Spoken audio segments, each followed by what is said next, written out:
Come in. Welcome. I'm E.G. Marshall.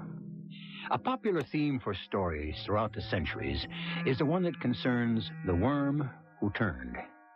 We can all identify with him, for many of us during our lives have had to bite our lips and accept the cards fate dealt us to one degree or another. But Hubbard Quint had made such a career of groveling that when he finally turned, his revenge was so horrendous that... But then, after all, that's today's story, and you can hear it for yourselves. Do you know, Mr. Bell, a plant like this you can talk to, and he'll give you an affection you can't believe. A potted flower like that? What can he offer me? Just put him by your bedside tonight, and you'll know what I mean by morning.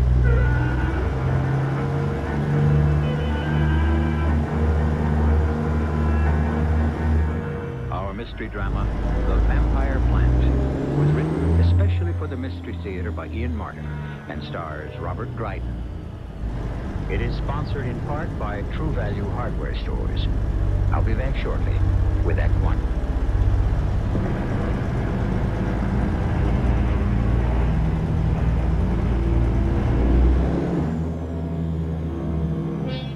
Hubbard Quint is what in more naive times, before the popularity of psychiatry, used to be called a mother's boy. Now, in these days of unisex, that isn't necessarily a term of opprobrium, but in Hubby's case, because that's what everyone called him, it might be considered so. For Hubby was 34 going on 75. He lived alone with Bertie, but that's what everyone called his mother, with no romance in his life, and on the surface, seemed to accept it. It's very easy to criticize Mom. She's not a well woman. And then she had such a hard life after Father died so early and all.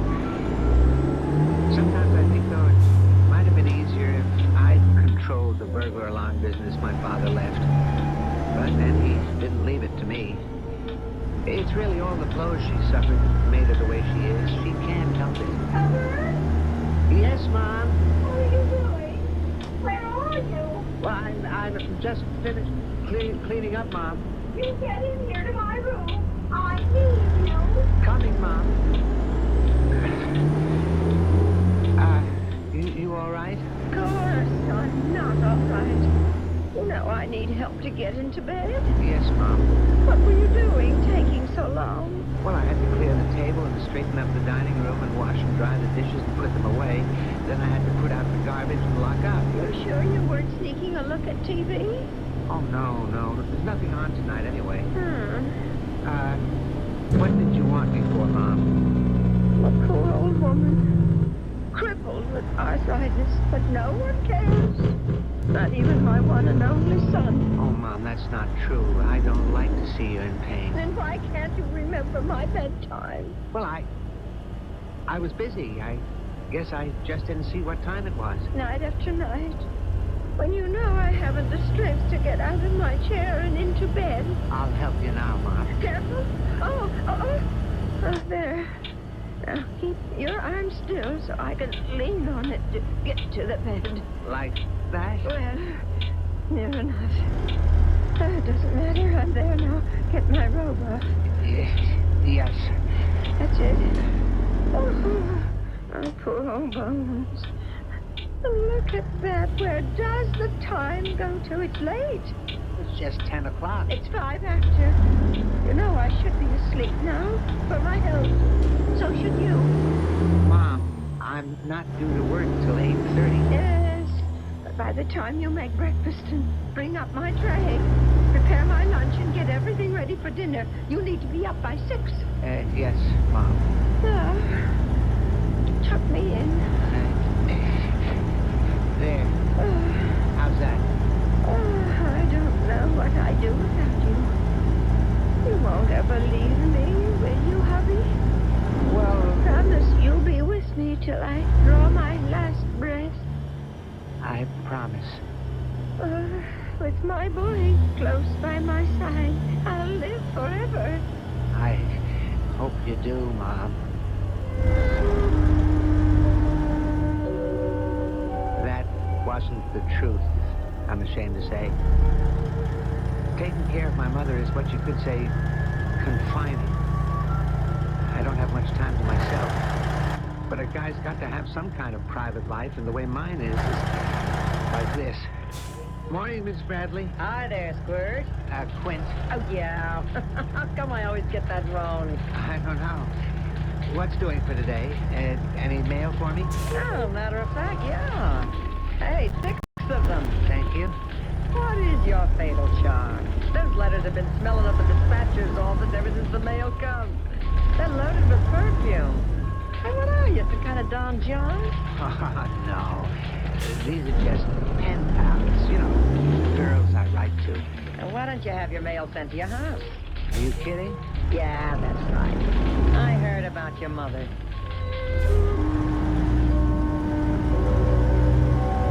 If you're kind of tied down the way I am, the only chance you get to meet some nice girls is to be a pen pal. I don't give my home address. I mean, Mom might have it on the letters, and I wouldn't want her to think anything about them. I don't want to give her a stroke or nothing. Only this time, boy, the one from Dolores was a rocker. And so, my dear Hubbard, luck or some kind of god made me winner of the weekly sweepstake and gives me enough money to come winging home to you. I shall be able to meet you at last, face to face. I shall be staying at the YWCA. Call me there and tell me when or where I can at last spread my wings and bring you into their shelter. You're more than a pen pal.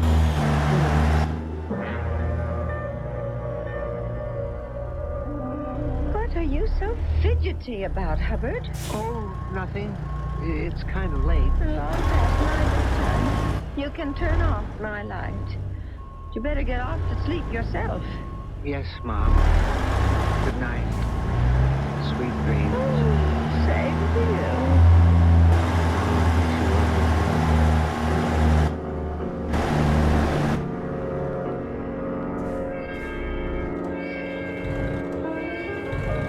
Dolores? Oh, my, you startled me. I thought you weren't coming. I'm sorry I'm late. Well, I think I'm late. You are Dolores? Oh, yes. And you're I've known you. Me too. Why not? Did you eat? No, but it doesn't matter. Did you? Yeah. It doesn't matter. I'll sit and watch you. You don't mind? No, I want to. All right. Maybe I will order. I don't know if she was pretty. I only know that she was someone who gave me her whole attention. And she didn't ask for anything. I'd never, ever been treated by a woman like she did me. Of course, what other woman did I ever really know except Mom? But it felt good. We only had a week, but I made arrangements to sneak out and meet her every chance I could.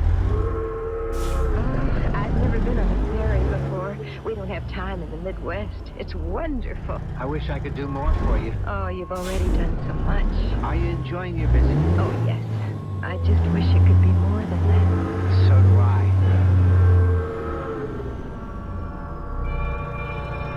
I never thought little Dolores Masterman would ever be dancing in the big city at the Princess Ballroom. Oh, it's so romantic. Yeah, it sure is. And the time goes so fast. A couple of days, I'll have to go back home. I don't want you to do that. Hub, I have to. I'm out of money.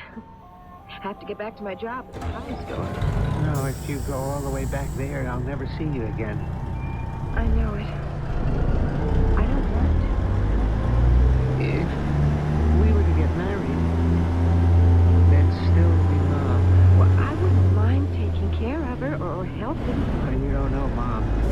I don't think she'd go for that. But how do you know? She's never met me.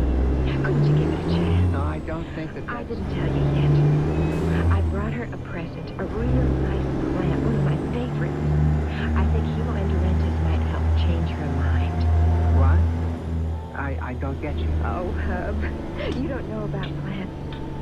They're what kept me alive all these lonely years. The way you can talk to them, the way they respond. I still don't follow. Don't you know plants are just like people? You can talk to them and they answer back in their own ways.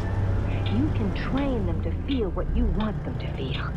It's a scientific fact, like research has shown. And you think a plant is going to talk my mom into believing you and me should get married? Oh, I didn't mean that exactly, but isn't it worth the chance that me meeting her and giving her a nice plant could make it possible for us to be together always?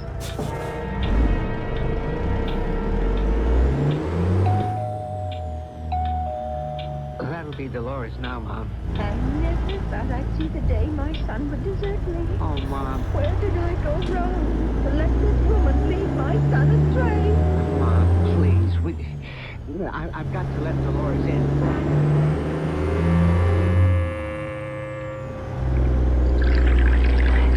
Such a nice after dinner coffee. I hate to leave. I think you'd better. Well, no, what Mom means it's her bedtime. Oh, well, I wouldn't dream of overstaying my welcome. I hope you like the plant, Mrs. Quint. Oh, I like the plant well enough. Mom, it's all right, Hub. Naturally, your mother is afraid I'm going to steal you away from her. Yes, but you're not. I mean, we can all be together. Of course, once things are worked out. Well, I'll say goodnight now, Mrs. Quint, and let you go to bed. Hub, take the plant up to your mother's room. It doesn't look like so much now, maybe, but wait till you see it in bloom. Does it have to be watered? No, it finds its own moisture. Goodbye, Mrs. Quint. That's the word, Miss Masterman. Goodbye.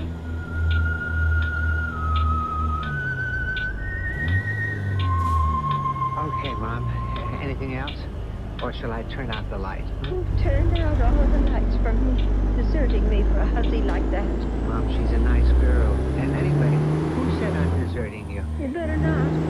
You'll never get a penny from me. I never asked that. I just wish you could have liked Dolores better. She brought you a plant. That brownish, hairy, scraggly thing. Does it have to be right by my bed? Dolores said, wait till you see it in bloom. Oh, all right. Leave it. And say goodnight. I'm tired. You've upset me so much. Mom, she's really a sweet girl. I wish you'd give Dolores a chance. A chance? I never want to see her again.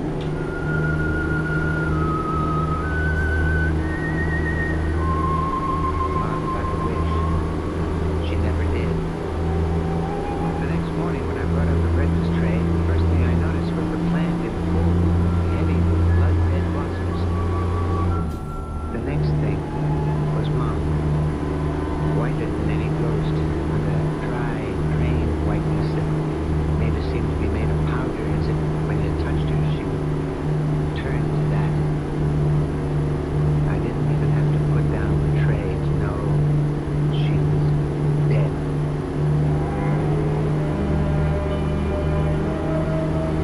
Well, now, what do you think? A natural death?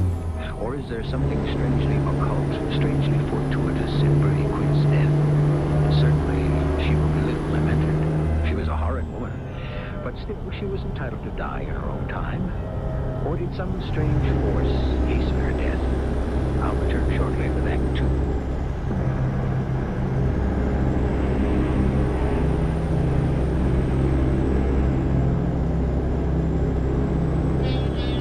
Bertie Quint has died, unexpectedly and fortunately for her son Robert Quint.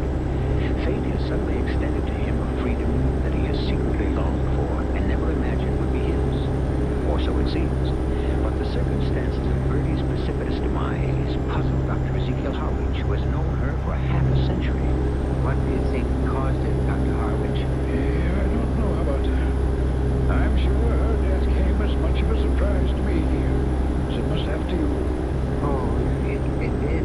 You didn't have any sort of warning? I mean, last night, how was she? Well, she was fine by the time she got into bed. She complained of being tired, that's all. Well, I'm sorry, son, but I'm afraid we're going to have an autopsy. An autopsy? What for? Hubbard, I can't sign a death certificate without entering the cause of death. Right now,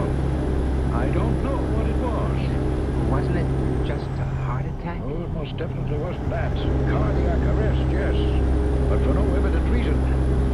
I'll be able to tell you better after post-mortem. Then it had better be done. All right, fine. Yeah, that's a handsome plant, red blossoms. I don't think I've ever seen anything more lush and luxuriant. What's it called? I forget. You'd have to ask Dolores that. Dolores? She gave it to Mom as sort of a peace offering. Oh, Dolores is the young lady you're thinking of marrying. Well, I did. Now, I don't know. Is she the one I saw on the way in, downstairs? Yes. Well, if she's the girl you want, there's nothing to stop you now, is there? I went downstairs with the doctor and saw him off. For the first time, I was free to do what I wanted. I could get married. Except, how could I right away? Mom's still fresh in her grave. How could I dare ask Dolores, who by this miracle of fate could now be mine? No, don't move, love. Just lie back and let me massage your temples. You poor boy. Oh, I'm not poor anymore. I have you, Dolores. Well, not for very long, I'm afraid. Why? Oh, Hub, I'm running out of money. I've got to get back to work. You're not going to run away from me. I have to make a living. No, you don't. I'll support you. I couldn't take money from you. Well, sure you could. Now that I own the firm and all, I'll be rich. Yes, but I couldn't be a kept woman. Oh, no, it wouldn't be like that. I mean, only till we can get married. Married? Oh, Hub, when? Well, Mom just passed away. A year, maybe. 6 months. You might be tired of me by then. No, I would never be tired of you. Would you be my wife? Oh, Hub, if you asked me, yes. Could you wait a couple of weeks? I mean, just till I can bury Mom properly. I was in a daze from the moment Dolores said she'd marry me. A kind of golden haze.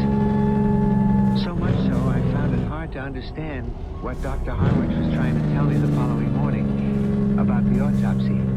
I never saw anything like it in all my years as a physician. Every red cell in the blood had disappeared. The remaining white cells seemed to have literally dried up the fluid. Some kind of incredibly pernicious anemia, I don't know what.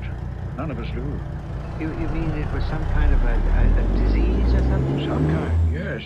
But nothing, so far as I know, that medical science has diagnosed.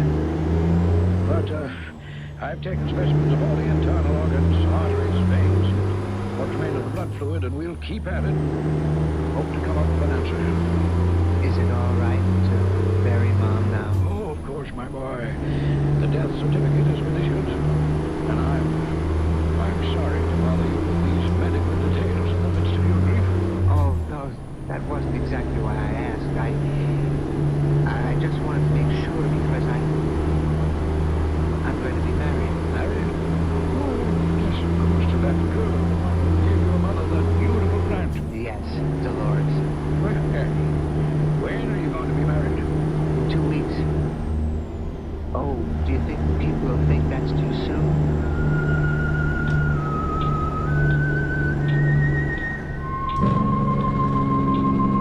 On our wedding night, we came back to the house. Since Mom's room was the only decently sized bedroom, it had been decided we would take it for our own. I felt very strange. Not only as a new bridegroom, but being in Mom's own private quarters and looking at the plant while I waited for Dolores to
love with you?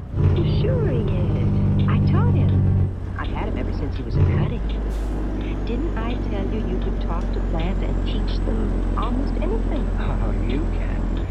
Dolores, please, it's our wedding night. Can't we take the plant out of here? Oh, of course, dear. It wouldn't do at all to have him here all night. Now, where shall we put him? Let me take him down to the solarium. Oh, yes, that would be just right. But be careful of him. I will. I'd never forgive you if anything happened to him. Okay. I'll treat him with kid gloves.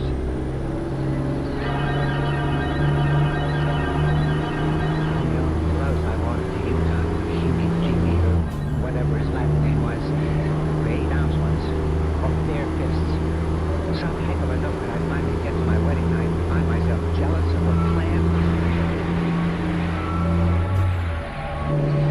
Zach, it's hard to remember when Dolores changed. A little bit right away after we were married, and then more after she got things all straight about the business. Your mother was going to leave everything to you, like she said in her letters. Well, she did. Not the way I heard the lawyer we just left tell it. Well, what do you mean? Mr. Riddle said the business was left to you with the provision that Mr. Bell continued to run it till his retirement or death. Well, that's right. He's always managed it ever since my father died. Your father left the burglar alarm company to your mother? Yes. And she hired Mr. Bell? Yes? Well, didn't you know enough to run it? Well, yes. Well, then why didn't she put you in charge? Well, Mr. Bell had seniority, and I guess that's the way Mom wanted it. Mm-hmm. To keep you under her thumb. Well, your mom is dead now, and we're going to change a few things. What? Change what? As of now, Mr. Bell is out. Why should we share any profits with him? But he can't be out. It says in Mom's will that We can't push him out. We'll find some other way to get rid of him.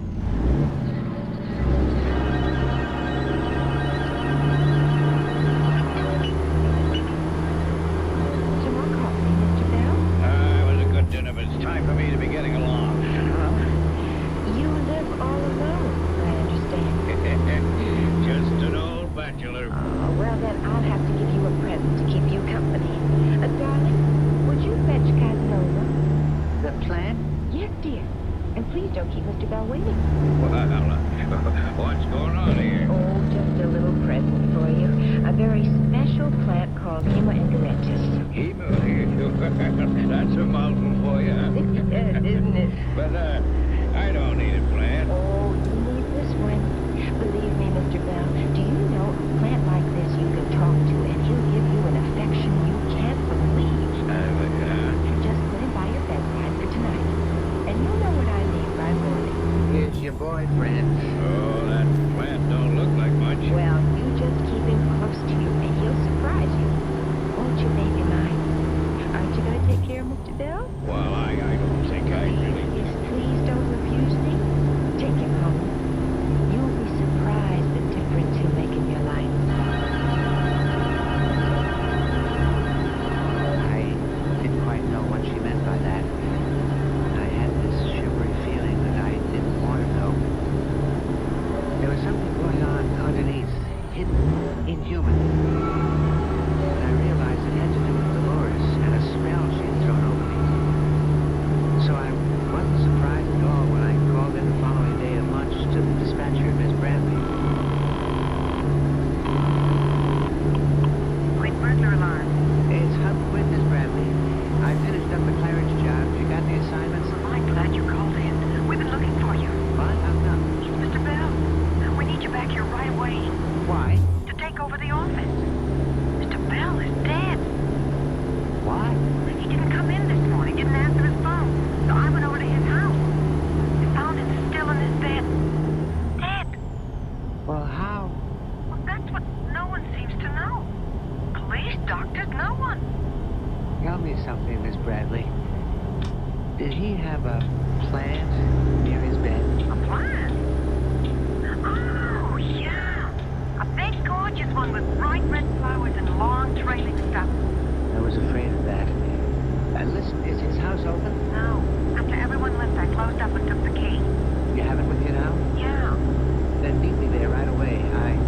see just what happened for myself. I hung up, sick to my stomach.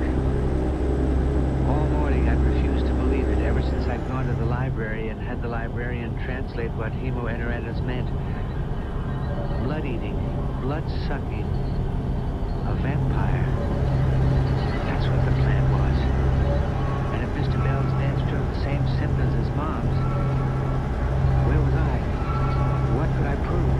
Who was going to believe me? And worst of all, what was the woman I married?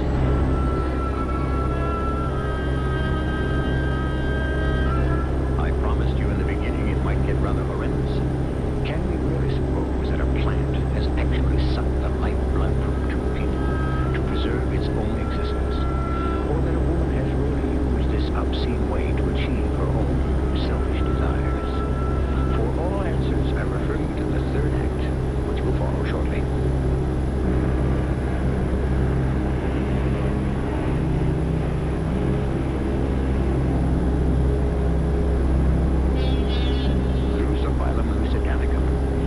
I mention that tongue twister not to display my erudition, but because I looked it up in the dictionary.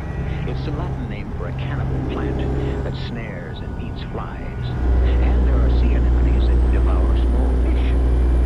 What started me on this train of thought was Hubbard Quinn's conviction that hemoenteritis, his wife's cave plant, had been responsible for 2 deaths. Was it possible that the English name for it, blood eater, was literally a true one? My head was splitting. I felt that must be going out of my mind. But once the thought was planted there, I shuddered at the mention of the word plant. I knew it had to be disproved or my life was over. I had to see Mr. Bell for myself before I took any further steps. Oh, there you are, Mr. Quint. I've been waiting for you. You didn't have to wait outside, Miss Bradley. I didn't feel like waiting inside with a corpse and all. Yes, I understand. Do you have the keys? Yeah, right here. You want to go in first? No, after you. Where is he? In the bedroom. That last door to the right.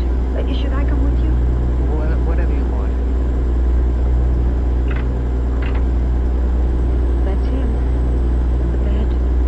I didn't expect anyone else. Oh, I've seen some dead people in my time. Family, friends, you know. I never seen a deceased so white and dry-eyed. I mean, it's like you could blow on him and he'd just appear like powder. She was right. He was chalk white, and had somehow shrunken. Against the brilliance of the red blossoms on the plant beside the bed, he seemed even more terribly dead than he was.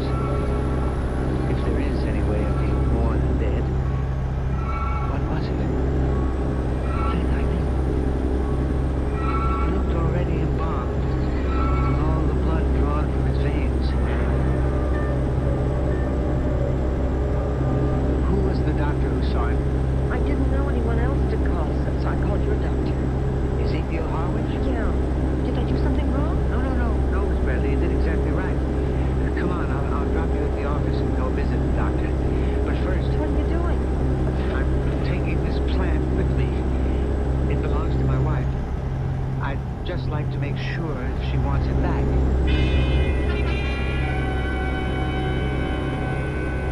Well, I don't see anything particularly unusual about the plant, Hubbard. I mean, it doesn't appear to be poisonous in itself. But then I'm not a botanist. But Dr. Harwich, you don't think it had anything to do with Mom's and Mr. Bell's death?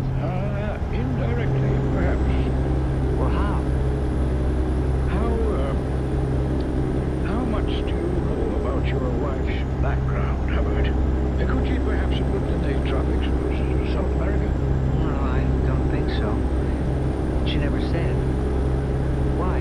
Because I have some of the same ideas as you have. Oh, I haven't had the autopsy report yet, but I'm almost totally convinced that Mr. Bell died of the same thing your mother did. The symptoms are too special and startling. What are you trying to say, Doctor?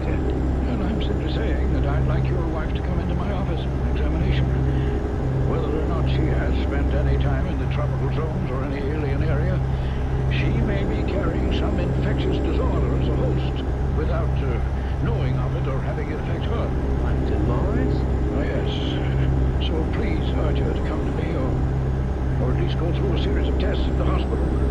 What about the plan? It's not a tropical one, and I doubt that the vegetable world can invade the human one quite yet. Still, if I were you, I'd burn the thing. If only to get the connection off your mind.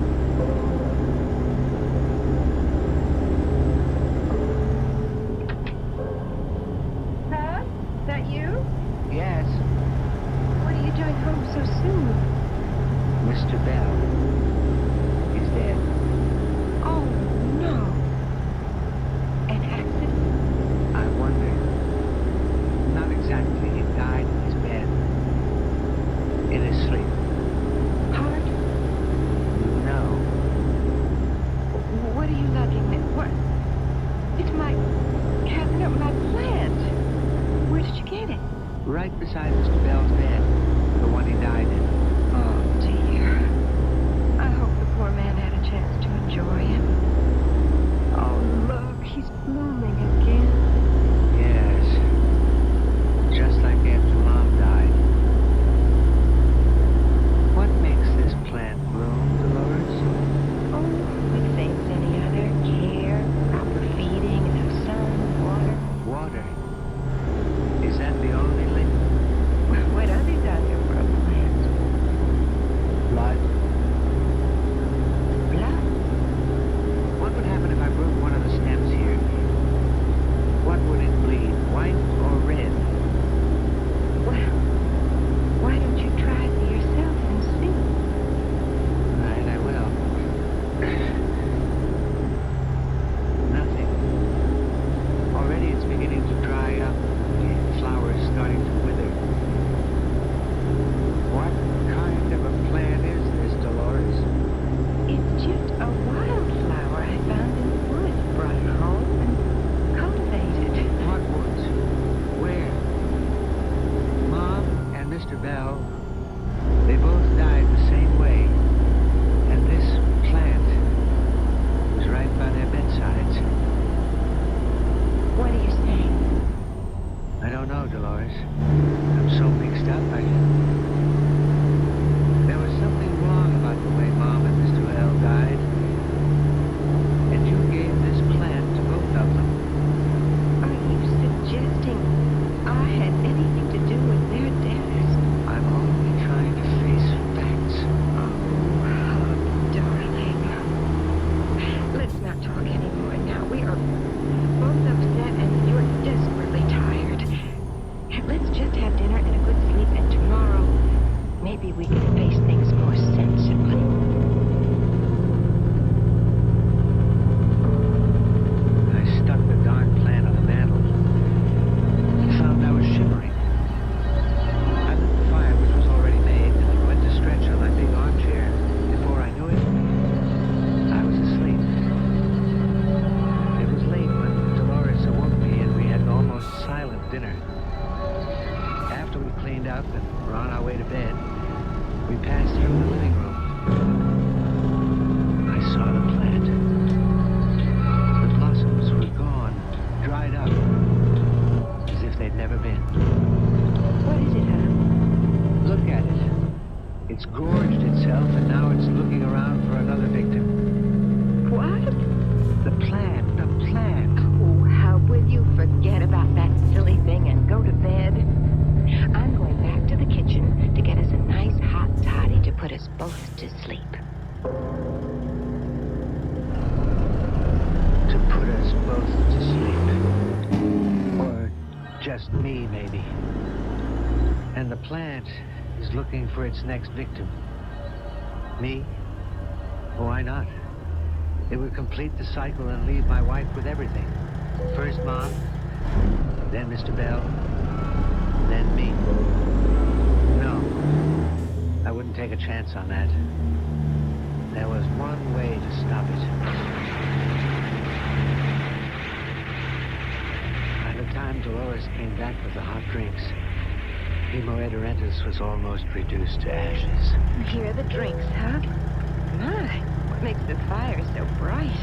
Your friend, Casanova, I burned him up. Oh, and my favorite. I can't replace him. I watched her concern for this piece of vegetable matter, and suddenly all my suspicions were confirmed. I glanced at the drinks, and even doubted them. As Dolores bent over the fire, I quickly switched their positions on the tray and was drinking what appeared to be mine when Dolores turned on me furiously. Why did you burn my favorite plant? I don't think I have to answer that. You with your silly superstitions and the terrible things you accuse me of. I won't have you in my bed. You can sleep in your own room. And I promise you this is the last night we spend together in this house. I let her storm away to bed. Then I went upstairs to my old room. I wasn't sleepy, only emotionally drained and exhausted as I lay there in a semi-coma.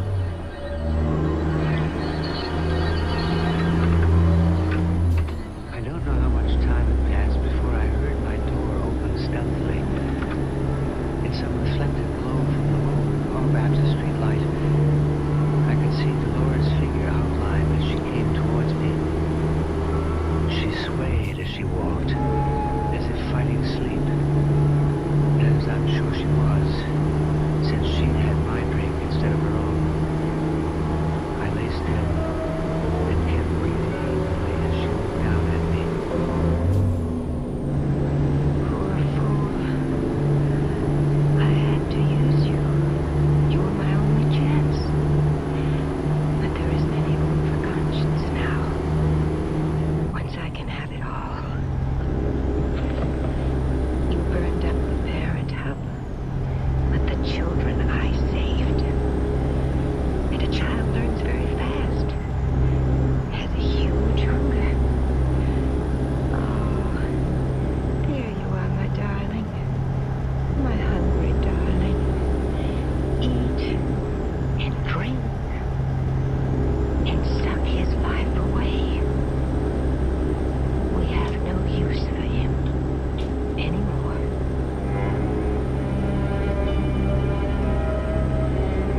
With those half-breathed words and a yawn, she was gone. But still I lay, not moving, waiting. And the horror began. First, it was the lightest touch across my cheek, then on my bare shoulder, and the feeling of suction in each wave of movement. For a moment I was paralyzed by the insidiousness of those gentle touches. And then suddenly I sat up in terror, switching on the light. From the flower pot beside the bed, a small cutting from that original plant was throwing forth these ghostly tendrils, crawling across me avidly, binding me, sending a shudder to the depths of my soul. With a mad, convulsive movement, I leapt to my feet and began to tear them from me, even as I felt my blood begin to grow cold and drained.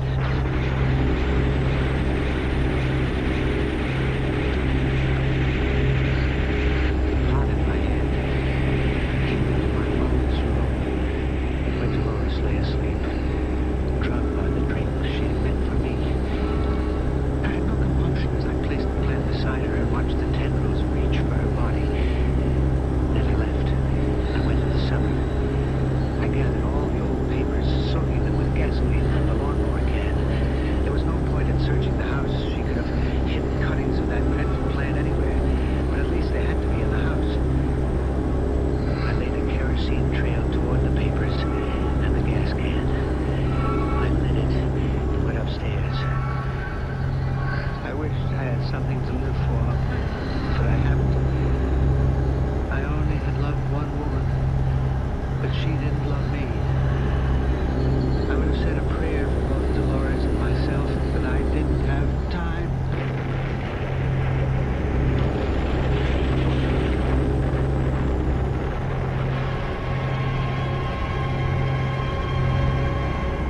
I can hear some of you saying, I just don't believe it. I've never known of a man-eating plant. Well, quite so. But then, I've never been lost in the Bermuda Triangle, or seen UFO, for sure, or experienced television.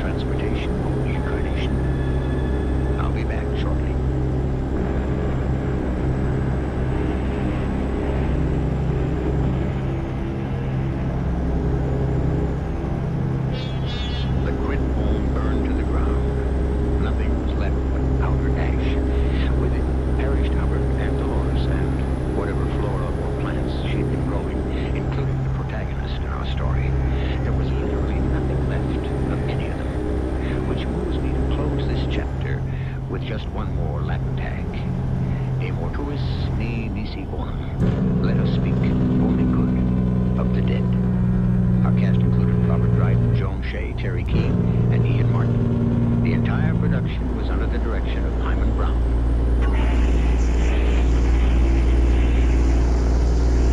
Come in. Welcome. I'm E.G. Marshall. It is a generally accepted theory that no man is all good or all bad. That there is a mixture of both in all of us. That we are all, in some degree, Dr. Jekyll and Mr. Hyde. But is it possible that a man could be all evil, all selfish, all destructive, without a single saving grace?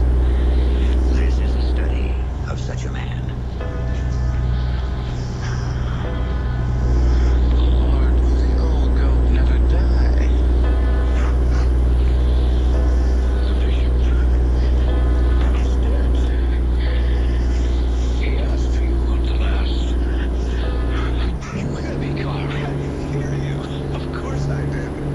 And now, by heaven, you're going to hear me. Asked for me, did he? That slavering old hypocrite. Carl. He could no more stand the sight of me than I of him. But now he's gone, and there's nothing to stop me. The estate is mine. The money is mine.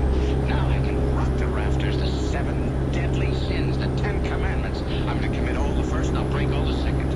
I'm going to cut such a squad. The devil himself will envy me.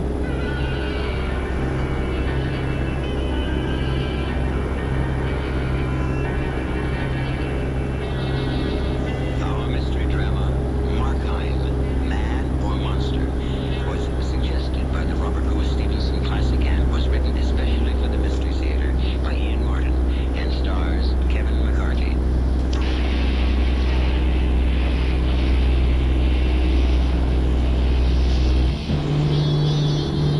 I'm going to cut such a swath that the devil himself will envy me. These explosive words from the tall young man who had waited so long for his great uncle to die shook the man who had brought the news, Dr. John Denson. In stunned disbelief, he looked at the handsome young man still in his 30s, whom he loved as a son, while memory raced quickly through his head.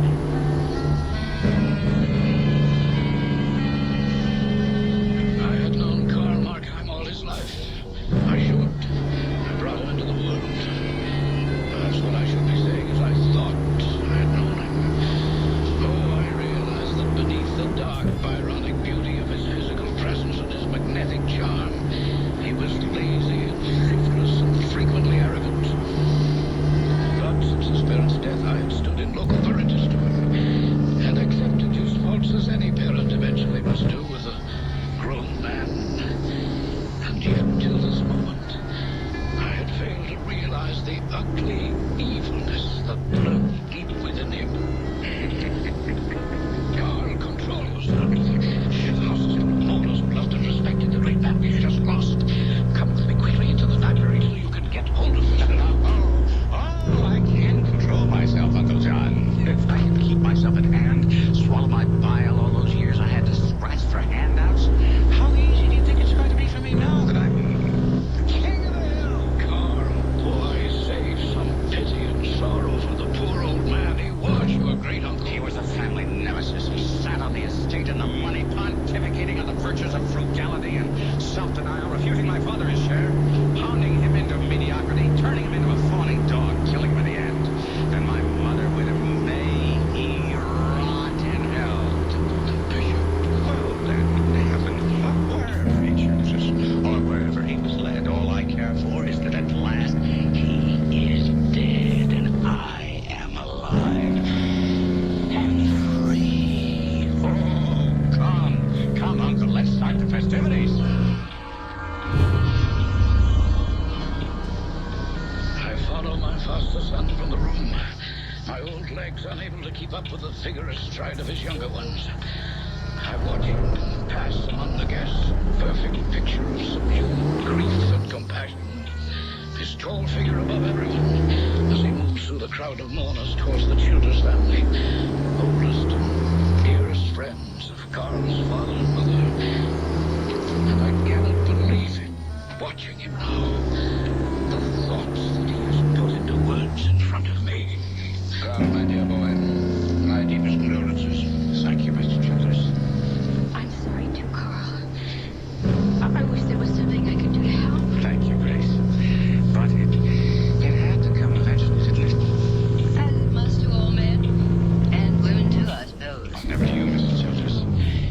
like Grace's sister. Oh, now there's the wildest of compliments from a young man to a woman teetering on the edge of her prime. Now, that's true enough, ma'am. That you are in your prime, but far from the edge. You are very gallant. And you are very out of key for such a solemn occasion, Gertrude. Oh, I'm sorry, Winston. I certainly didn't mean to say or do anything inappropriate. When will the actual internment be, Carl? Oh, I'm afraid I'll have to ask Uncle John. He can tell you exactly what's planned. Oh, hello there, Dr. Devlin. Mr. Childers. Mrs. Childers, Grace. Always a pleasure to see you, Dr. Devlin, even under these most unhappy circumstances. I've got to get a breath of air, Grace. You want to join me on the balcony? Oh, yes. Will you excuse us for a moment? Uncle John, I leave everything in your charge. I've got to get away, and Grace has been kind enough to offer to accompany me. Now, just a moment. I think we should let the young people have a moment alone to gather themselves together, as the rest of us must plan to do.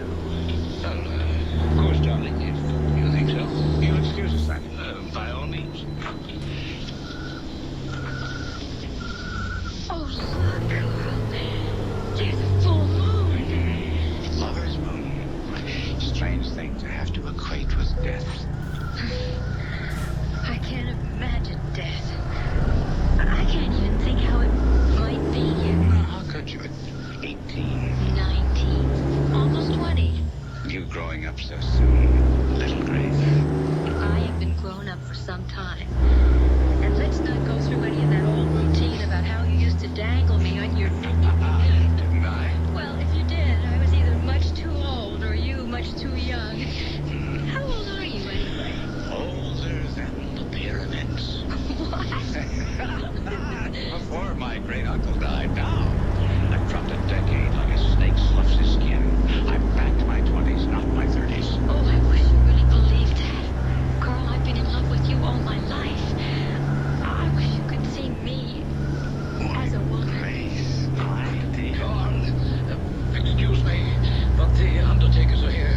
I think you ought to be with us to make the arrangements. Just call me Angel, Grace.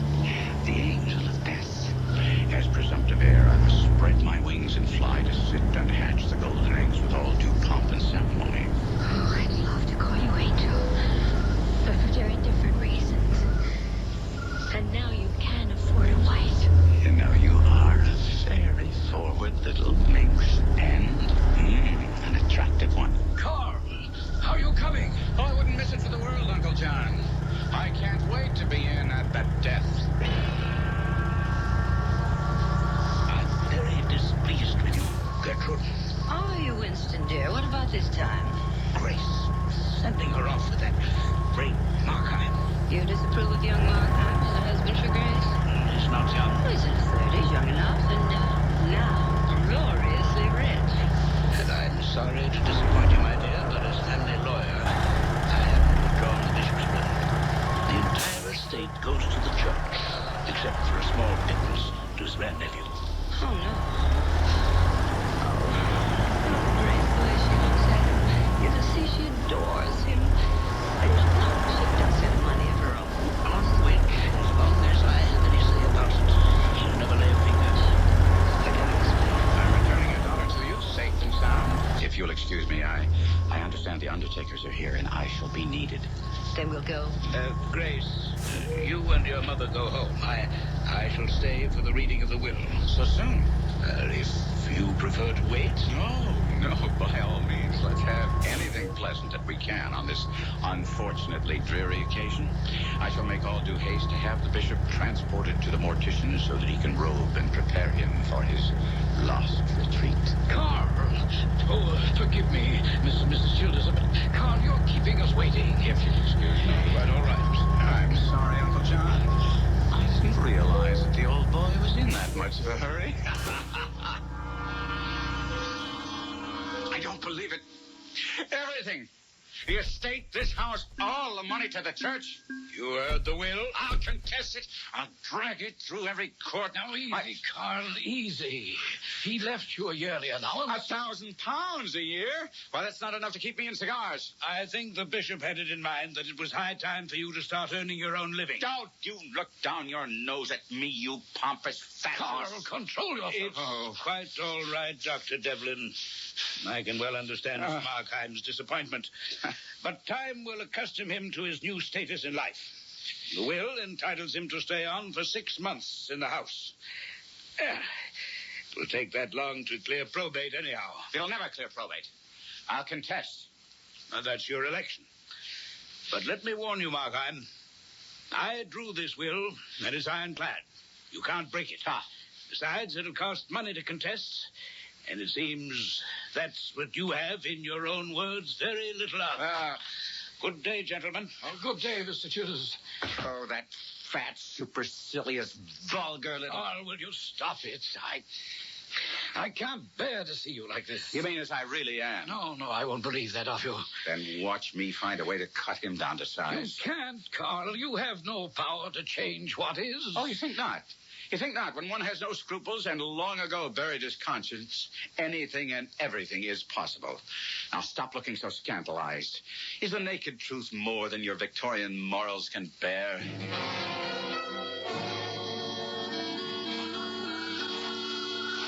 Oh, I'm so glad you came to dinner, Carl. Well, how could I refuse? Except that your father wasn't quite so happy. Oh, Dad'll come around. Mother and I will see to that. I can't think why he's taken this sudden turn against you. I'll tell you why. It's because of the will. My beloved great-uncle has left me practically penniless. Oh, no. Oh, my poor darling. Oh, but you, with your wonderful brain and all your connections, you can find a way to be as rich as you want to be. Well, that takes time, and I don't get any younger. Oh, you'll never look old. I adore you, my darling.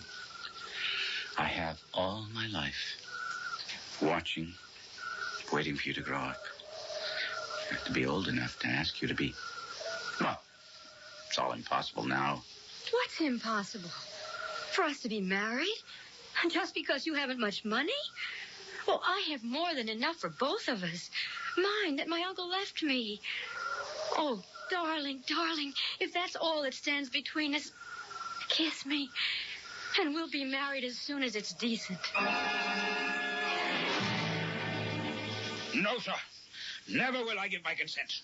You'll never get either my daughter or her money. When she's 21, I know your staying power. You'll never wait that long. You and my daughter will never be married. I wouldn't be so sure of that, Mr. Childers. I promise you that I'll give you cause to regret your attitude before all is done between us. Oh, my darling, I love you so. If this is the only way, then I'm not ashamed. I'll be proud. It's the only way, and I promise you, you won't be sorry. Oh, how can I ever be sorry for loving you? You poisonous scoundrel. Is this true, Grace? Yes, Father. You're going to have his baby? How long? I'm in my 4th month. Lord, no. It would seem, Mr. Childers, that after all, a marriage has been arranged.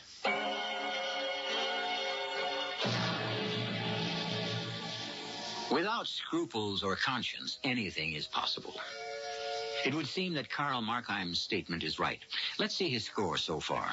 Of the 7 capital sins, he has committed all but perhaps envy and gluttony. And he's only beginning to break the commandments. Can he reach his goal? I'll be back shortly with Act 2.